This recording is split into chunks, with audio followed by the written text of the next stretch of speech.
Video games are a very broad area to explore.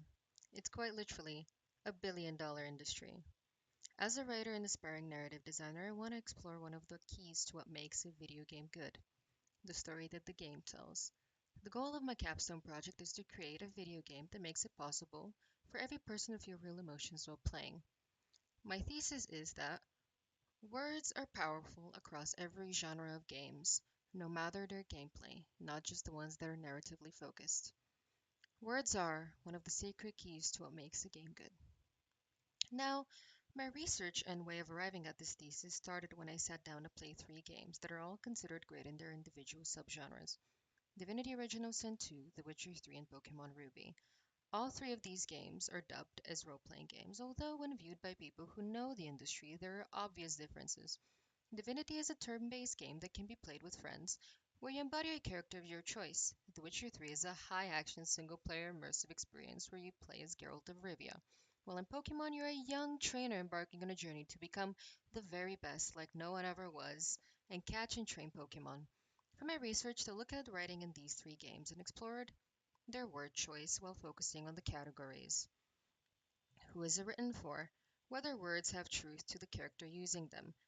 I explored several different literary devices, and finally explored word choice and emotional engineering using words.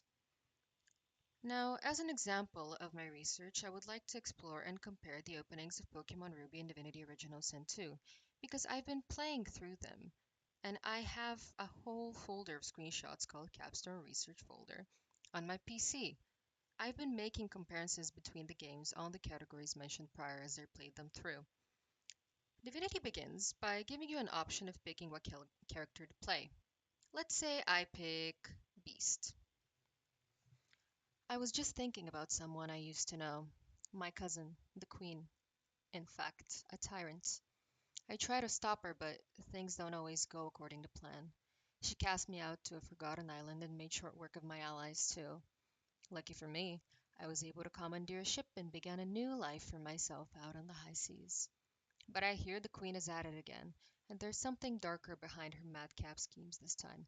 If I don't stop her, I don't know who will. What do we notice here? The character talks from first person, tells us his life story in a short and sweet manner of speech. We regard that he uses a lot of interesting punctuation to show off the way he expresses himself.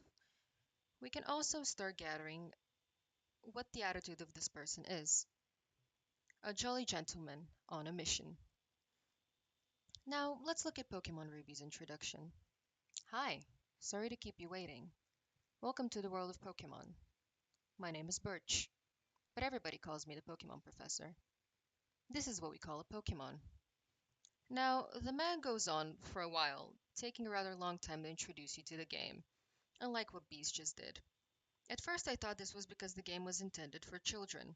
Some very obvious things are stated, such as the fact that the man does research because he is a professor, and slides that are completely unnecessary also exist.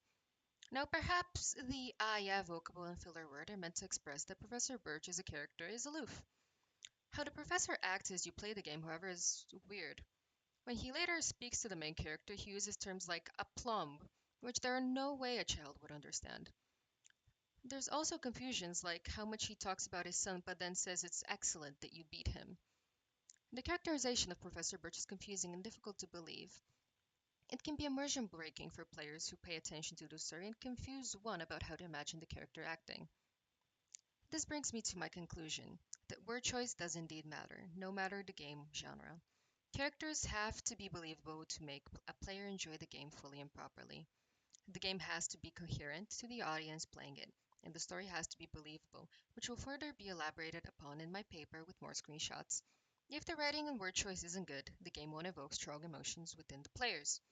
For the springtime, I aim to make a video game that explores these concepts. One probably done through Game Master or Unity, that makes the reader experience the difference between good emotional storytelling and writing that just doesn't make sense. I will aim to make the player get invested, laugh and cry, and also question what just happened on their screen. This is my aim. Thank you.